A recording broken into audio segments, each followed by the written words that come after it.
Good day, everyone. I am Princess May Modelo from BS1A. So, today I will demonstrating a functional assessment test. But before that, let's define what is functional assessment. So, is an essential part of obtaining a complete health history. The health history may be supplemented by standardized instruments and functional assessment. So, the purpose of these instruments objectively measure a person's present functional status and measure any changes over time. It measures a person's self-care ability in the areas of general physical health or absence of illness. So, there are five functional assessment tests, which is the UPGAR score for newborns, Denver 2 developmental screening test or the DDST, the CATS Index of Independence and Activities of Daily Living, and lastly, the Bartels Activities of Daily Living Index. So the equipment or materials that we are going to use is only the facilities functional assessment tool. So for the assessment, we need to review the patient's health history and obtain subjective data about the problem areas and subtle physical changes. And for the planning, obtain the patient's name, age, birth date, and other vital information if not yet provided. So for the implementation, if the patient is unable to answer, have his caregiver provide the answer. So administer the functional assessment tool. So first that we are going to demonstrate is the UPGAR score for newborn. It is a simple and repeatable method to quickly and summarily assess the health of newborns immediately after birth. It was devised in 1952 by Dr. Virginia UPGAR, an anesthesiologist who developed the score in order to ascertain the effects of obstetric anesthesia on neonates. And it is determined UPGAR score by evaluating the newborn baby on five simple criteria on a scale from 0 to 2, then summing up the five values thus obtained. So the five criteria of UPGAR score, the first is A, stands for activity or the muscle tone. Observe the resistance to any effort to extend their extremities. Then the P stands for pulse or heart rate. Auscultate newborn's heart rate with a stethoscope or observe and count the pulsations of the umbilical cord at the abdomen if the cord is still uncut. Then G stands for grimace or the reflex or irritability. Observe response to a suction catheter in the nostrils or response to having the soles of the feet slap. Then A stands for appearance or the skin color. And lastly is R stands for respiration, breathing rate, and effort to observe and count chest movements.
So the second that we are going to demonstrate is the MMSA, or the Mental Status Examination.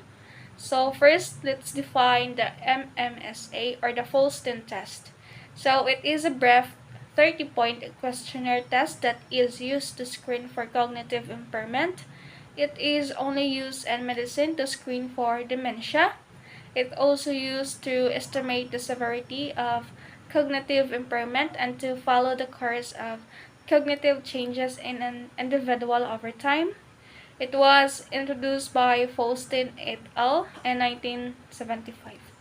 So the purpose of this is to identify memory deficits, to check cognition level in dementia patients, to determine memory impairment in Alzheimer's, and then the Parkinsonism disease patients, and lastly, to check basic motor skills in neuro patients.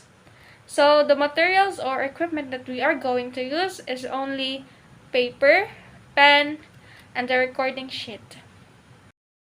So for the procedure, make the patient sit up comfortable.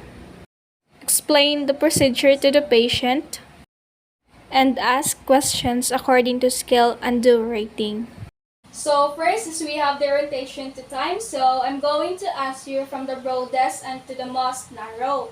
So what year, month, week, and date and season right now?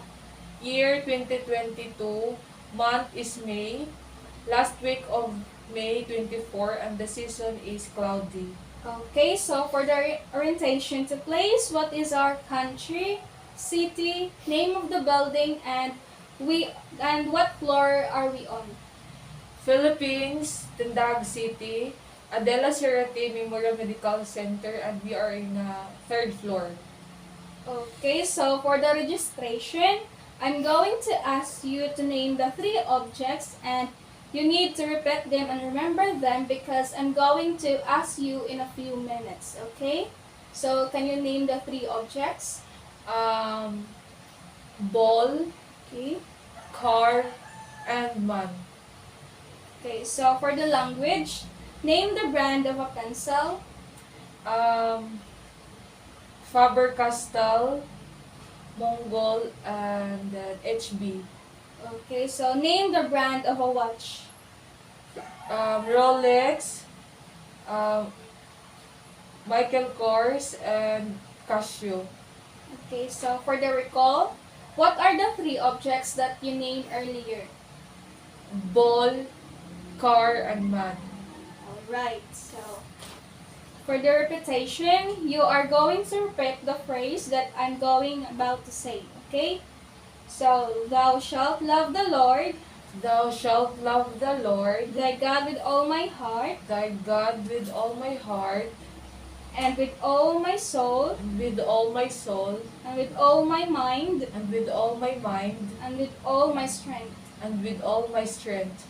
Okay, so you're going to read the words on the paper and then do what is written on the paper, okay? So, here. Stand, Right? sit, stand, turn, and sit. Okay, that's good. So, for the complex commands, you are going to write the complete sentence, any sentence that you prefer, okay?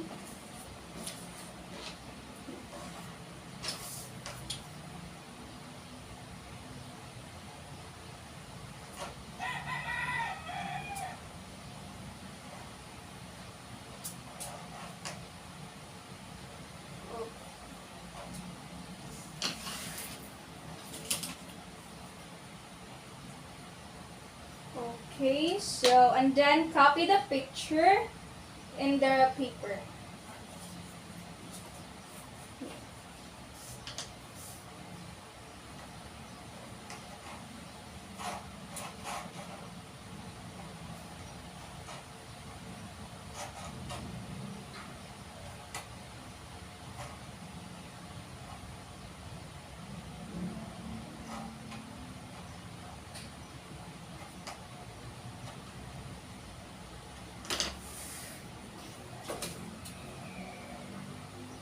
Alright, so, and hold the pen and hide it and give it back to me.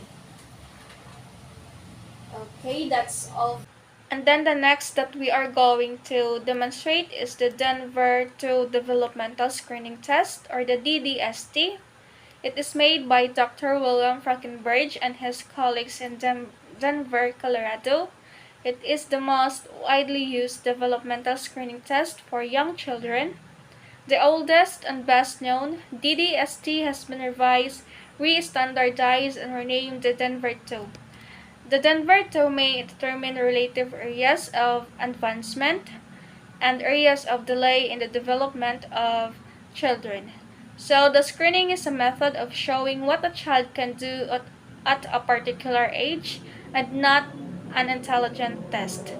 The Denver 2 is used with children birth to 6 years age. So the purpose of this is screening for developmental problems to confirm suspected problems using an objective measure, and then to monitor children at risk for developmental delay. Hi Princess, how are you? I'm good. Oh, that's great. So have you already ate? Yes. So Princess, I need you to stir my hands and several seconds, okay? Okay. Okay, stir it.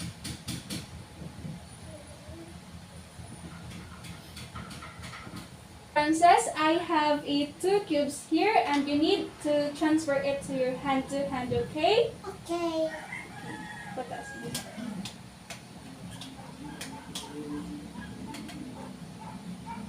Okay, very good. So, Princess, I want you to answer this, and which line is longer? Alright. Okay, very good. Princess, I want you to draw like this. Okay, you can draw. Like this. Like this. And this. And this. Okay, very good. So, Princess, I need you to listen. Okay?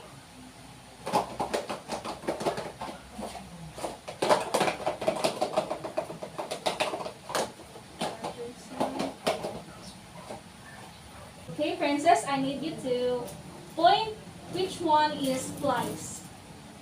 Okay, very good. And talks, barks, and says meow. How about gallops? Okay, very good. Princess, I need you to answer my questions, okay? So, what do you do when you are cold? I drink my milk. Okay, how about when you are tired? I sleep. Okay, so how about when you are hungry? I eat the food. Okay. Princess, I need you to answer my question again, okay? So, if a horse is big, a mouse is?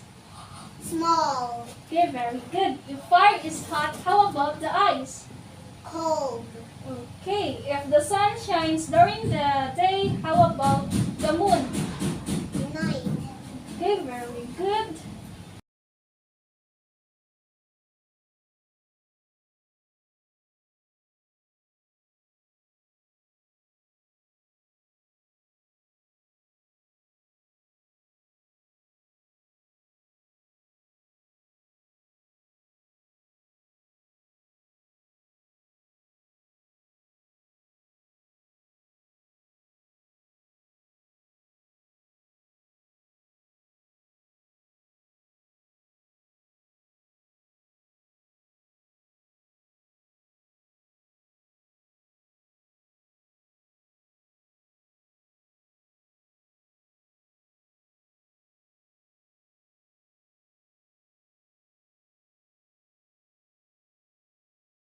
So, for the evaluation, we need to evaluate the overall well-being and self-care abilities, provide feedback about the assessment made, and record patient reaction to the procedure.